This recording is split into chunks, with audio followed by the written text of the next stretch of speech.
बिहार की बात, और इस बिहार की बात में उस गठबंधन की बात जिसे महागठबंधन नाम दिया गया, उस महागठबंधन का पहला ट्रेलर आपने देखा, कितनी फ्रेंडली फाइट हो रही है। जब पहले चरण के नामांकन की बात आई तो उस नामांकन की तारीख के आते आते नामांकन तो ठीक है, घमासान इतना हो गया, और 8 सीटें जो हैं जिनको हम लगातार चर्चा करते हुए बता रहे हैं, उसमें वैशाली, कासगंज, जाले समेत, नारियालगंज समेत कई सीटें हैं जहां पर इतना पेच फंसा कि एक दूसरे के सामने ये दोनों ही महागठबंधन के दो बड़े चेहरे यानी कि कांग्रेस और राष्ट्रीय जनता दल खुलकर आमने सामने आ गए। अब इस कड़ी में दूसरे चरण के नामांकन की आखिरी तारीख यानी 20 अक्टूबर, और उससे पहले क्या हुआ, उससे पहले एक बड़ी हलचल हो गई। बिहार कांग्रेस के प्रदेश अध्यक्ष, बिहार कांग्रेस के, जी हाँ, आप सोचिए जो मुखिया है पूरे राज्य में कांग्रेस के, वो सीधे कह रहे हैं तेजस्वी पर आरोप लगाते हुए कि वो गठबंधन धर्म नहीं निभा रहे हैं। क्या कुछ कहा है उन्होंने,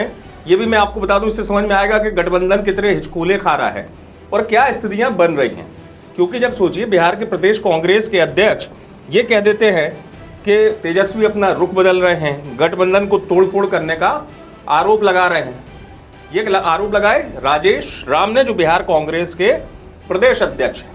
अब आप इसके अलावा ये भी समझिए कि बिहार की 243 विधानसभा सीटों में से 142 पर दूसरे चरण के लिए नामांकन दाखिल करने की तारीख बिल्कुल मुहाने पर, लेकिन ठोस सीट बंटवारा नजर नहीं आया। कांग्रेस ने अपनी लिस्ट जारी कर दी जैसे पहले धमाका किया था।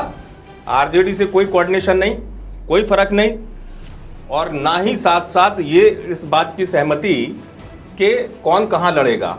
और इस लड़ाई का एक अंजाम आप ये भी देखिए कि राजेश राम जो कांग्रेस के प्रदेश अध्यक्ष हैं, उनके खिलाफ ही कैंडिडेट उतार दिया। अब जाहिर सी बात है, अगर ये स्थिति गठबंधन की बनेगी तो फायदा किसको होगा, एनडीए को। जाहिर सी बात है बीजेपी फ्रंट फुट पे खेलेगी, और उसकी वजह साफ है कि लड़ाई जो है हो रही है फ्रेंडली हो रही है। और फ्रेंडली लड़ाई का नुकसान क्या होता है कि आप आत्मघाती हो जाते हो। आत्मघाती किसके लिए हो जाते हो, यानी आरजेडी का कैंडिडेट आत्मघाती कांग्रेस के लिए, कांग्रेस का कैंडिडेट आत्मघाती आरजेडी के लिए। और ये ऐसा वैसा कुछ सीटों पे नहीं है, इसका आंकड़ा अगर 1 दर्जन के पार पहुंच गया तो ज़रा अंदाज़ा लगाइए कि बिहार में क्या आलम होगा। क्या बिहार में ऐसी स्थिति नहीं हो जाएगी कि जहां पर एक एक सीट की जब ज़रूरत होगी सहयोगियों की, या एक एक सीट का अंक गणित निकाल के देखा जाएगा कि किसके खाते में कितनी सीटें आई, और वहां 10 से लेकर 20 सीटों का अगर मार्जिन होगा तो ज़रा आप सोचिए कि किसको नुकसान होगा। और इस बीच ये भी हुआ कि यहाँ पर जो आरजेडी के प्रवक्ता है उनसे पूछा गया कि भाई आपका गठबंधन धर्म कैसा चल रहा है, तो वो कांग्रेस को राजस्थान, मध्य प्रदेश, कर्नाटक की याद दिलाने लगे, क्योंकि उनका ये कहना था कि हम तो वहाँ पे इनसे कुछ नहीं मांगते, वहाँ इनका अपना प्रभाव है तो यहाँ पर हम दखल नहीं देते। तो सीधे सीधे आरजेडी के जो प्रवक्ता है मृत्युंजय तिवारी, उन्होंने भी कह दिया एक तरीके से कि भाई वो अपनी जगह देखें, अपने राज्य देखें। तो इस बात के मायने बहुत कुछ समझिए आप। वो इसलिए हो जाते हैं क्योंकि जब दोनों ही दलों के गठबंधन धर्म में अभी चुनाव से पहले ही, प्रचार शुरू होने से पहले, नामांकन की आखिरी तारीख तक आते आते इस सूरत में घमासान होगा तो क्या स्थिति बनेगी। जैसा मैंने पहले भी बताया, लगभग 1 दर्जन सीटें, नाम मैंने पहले आपको बताए थे, जिनमें ये सिर्फ हटव्वल की स्थिति बन चुकी है, और उससे सीधा सीधा फायदा एनडीए को मिल रहा है। और वजह भी साफ है। और ये पहले चरण के बाद एक और गठबंधन धर्म देखिए आप, कि अगर चीज़ें संभालनी होगी, और अगर लग रहा है दोनों ही को, चाहे वो राहुल गांधी हो या तेजस्वी यादव, तो पहले चरण के बाद सबक लिया जा सकता था।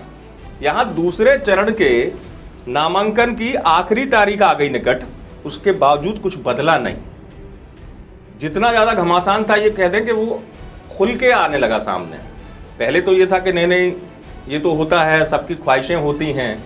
और जैसा मैंने आपको बताया कि राजेश राम की जो सीट है, राजेश राम की सीट पर भी अब आप सोचिए, अनुसूचित जाति के लिए आरक्षित कुटुंबा सीट से सुरेश पासवान को उतार दिया गया। ये मतदान दूसरे चरण में है, 11 नवंबर को होगा। अब इन तमाम स्थितियों के बीच में आप सोचिए कि जो राज्य में कांग्रेस का प्रदेश अध्यक्ष है, तो क्या इतना कोऑर्डिनेशन नहीं हो पाया कि राज्य के प्रदेश कांग्रेस अध्यक्ष के लिए भी जगह नहीं बची, उनके खिलाफ भी कैंडिडेट को मैदान में उतार दिया गया। इतना ही नहीं, जो आंकड़ा मैंने आपको बता रहा हूं पहले चरण से लगातार चल रहा है। कभी ऐसा हो जाता है कि साधु के ऊपर भी इस तरीके से हो जाता है, पप्पू यादव के ऊपर भी हो जाता है कि पप्पू यादव के समर्थक भिड़ रहे हैं। तो कुल मिला के जो महागठबंधन की तस्वीर है वो उलझ ज़्यादा रही है सुलझने से ज़्यादा, क्योंकि जैसे मैंने आपसे कहा कि जो पहला फेज था वहाँ से अगर सबक ले लिया होता तो दूसरे चरण तक आते आते एक पिक्चर तो क्लियर होती, क्योंकि कांग्रेस ने जैसे मैंने आपसे कहा फिर अपनी जो सूची जारी की और डंके की चोट पर जहाँ से कांग्रेस को लड़ना है कांग्रेस वहाँ से लड़ रही है। तो भाई आरजेडी क्यों पीछे रहेगी? आरजेडी इससे अच्छा कि बातचीत करते, बातचीत से कोई रास्ता निकलता। आरजेडी ने भी अपने कैंडिडेट उतार ही दिए, यानी कि जो कोऑर्डिनेशन है वो अब ठीकरा पे ज़्यादा चल रहा है, यानी तुम यहाँ गलत, तुम वहाँ गलत, यहाँ पर इनकी जिम्मेदारी। कोई कर्नाटक की याद दिला रहा है कांग्रेस को आरजेडी की तरफ से, कोई कह रहा है कि हम आपके यहाँ दखल नहीं देते हैं। तो कुल मिला के जो ये सीटों का गणित है इसने उलझा ज़्यादा दिया है, और ये इसलिए मायने रखता है। मैं बार बार कहता हूँ किसी भी चुनाव में या तो गठबंधन ना हो, और अगर गठबंधन है तो उसकी परिपाटी यानी कि उसकी पूरी की पूरी पटकथा पहले ही तैयार कर ली जाती है।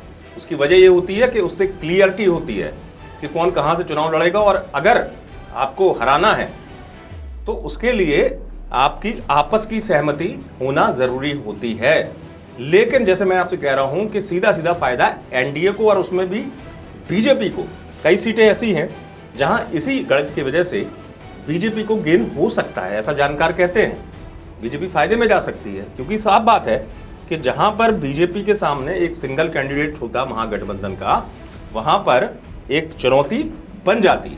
और जो मैं आपसे कह रहा हूं कि आंकड़ा अगर लगभग 1 दर्जन सीटों तक हो जाएगा तो ये चुनाव में असर डालेगा, इसका असर देखने को मिलेगा, क्योंकि वो सीटें हैं जो दोनों ही दलों की प्रभाव वाली सीट है। लड़ाई भी आप देखिए दिलचस्प है। जहां कांग्रेस का कैंडिडेट पिछली बार जीता वहां पर कांग्रेस पीछे नहीं हटी, लेकिन आरजेडी भी नहीं हटी। आरजेडी ने कहा हम अपने कैंडिडेट को उतारेंगे। तो इससे आप सोचिए जो उनके मजबूत किले हैं महागठबंधन के, उसी किले में सेंध लग रही है विपक्षी दल से नहीं, वो सेंध लग रही है खुद के सहयोगियों से, जिसे हम फ्रेंडली फाइट, बार बार मैं कहता हूँ फ्रेंडली फाइट हमेशा आत्मघाती हो जाती है, और आत्मघाती यानी उसका नुकसान महागठबंधन के दल को ही होगा।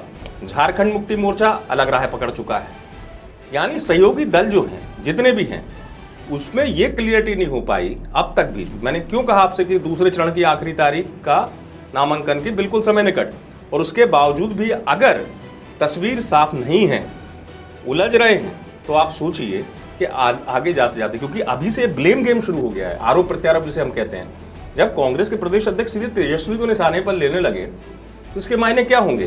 क्या वाकई में महागठबंधन की जितने भी कहना चाहिए कि प्रभाव वाली जगह हैं वहां पर खुद ही अपने आप को कमजोर करने में लग गए? और क्या राहुल गांधी और तेजस्वी में संवाद नहीं हो रहा है? क्योंकि अगर कांग्रेस के प्रदेश अध्यक्ष खुल के निशाने पर ले रहे हैं अपने सहयोगी दल को, तो कहीं ना कहीं आलाकमान को भी पता होगा ना चीज़ें, या उनको ये नहीं पता होगा कि ठीक है उनकी नाराज़गी है तो उन्हीं की सीट पर आरजेडी ने अपना कैंडिडेट उतार दिया। लेकिन इस नाराज़गी के बीच में आलाकमान से भी उन्होंने बात की होगी। लेकिन देखिए इस महागठबंधन की उलझती तस्वीर से मैं जो बार बार कह रहा हूँ, फ़ायदा किसको होगा? महागठबंधन बनाया किस लिए गया? महागठबंधन बनाया गया एनडीए को मात देने के लिए, बीजेपी को मात देने के लिए। लेकिन इन तमाम स्थितियों के बीच में जो बार बार हो रहा है वो यही इशारा कर रहा है कि महागठबंधन की तस्वीर जैसे जैसे चुनाव अपने गति पकड़ रहा है उतनी ही कमज़ोर महागठबंधन की ये सब चीज़ें हो रही हैं, जहां पर आपस में उलझना, और जिसे कहते हैं कि पहले से कम होना चाहिए था घमासान, वो घमासान इतना तेज़ी से बढ़ गया आगे की तरफ कि अब जो है क्या ये अनुमान लगाया जा सकता है कि महागठबंधन का जो आने वाला पड़ाव होगा वो बिल्कुल स्मूथ हो जाएगा, क्योंकि लगातार अब सिर्फ और सिर्फ ब्लेम गेम हो रहा है। और इन तमाम स्थितियों के बीच में से अगर कोई चीज़ सामने आ रही है तो ये आ रही है कि फिर अब फाइट कैसे होगी, और अगर ये फाइट बढ़ गई आपस में तो क्या इसका फ़ायदा बीजेपी को नहीं मिलेगा? जाहिर सी बात है बीजेपी को मिलेगा या जेडीयू को मिलेगा, एनडीए को मिलेगा। और लगातार आप कैंपेन करने भी नहीं जा रहे हो, साथ में मैं राहुल गांधी की बात कर रहा हूँ, तो ये लगातार बीच में एक सियासी सुगबुगाहट भी है कि राहुल गांधी और तेजस्वी के बीच सब कुछ ठीक है। और अगर सब कुछ ठीक है तो क्यों राहुल गांधी अपने प्रदेश अध्यक्ष की सीट पर तेजस्वी को नहीं कह पाए कि वहां पर तो कम से कम कैंडिडेट मत उतारिए? यही तमाम स्थितियां हैं जो लगातार इस ओर बताती हैं कि महागठबंधन में दिनों दिन जैसे जैसे फर्स्ट फेज के लिए नॉमिनेशन हो गए, सेकंड फेज तक आते आते, नामांकन की आखिरी तारीख तक आते आते इस तरीके के हालात हो जाना कि जहां पर सुलझने की बजाय उलझने वाली स्थिति ज्यादा है। सीटें मैंने आपको पहले भी बता दी थी कि शुरुआत में फर्स्ट फेज में सामने आ गया था, 8 सीटों पर घमासान था।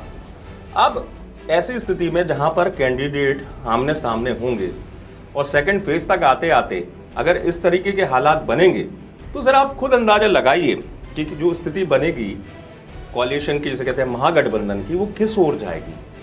क्या आने वाले वक्त में जब कैंपेन और तेजी से बढ़ेगा, जब कैंपेन पूरे शबाब पर होगा, तब तक आते आते और मान लीजिए कार्यकर्ताओं के बीच में, क्योंकि सबसे बड़ी अहम कड़ी होती है कार्यकर्ता, आरजेडी का कार्यकर्ता हो या कांग्रेस का कार्यकर्ता हो, इन दोनों के बीच में, क्योंकि नेता संवाद कर रहे हैं नहीं कर रहे हैं, कार्यकर्ता तो भटक ही गया।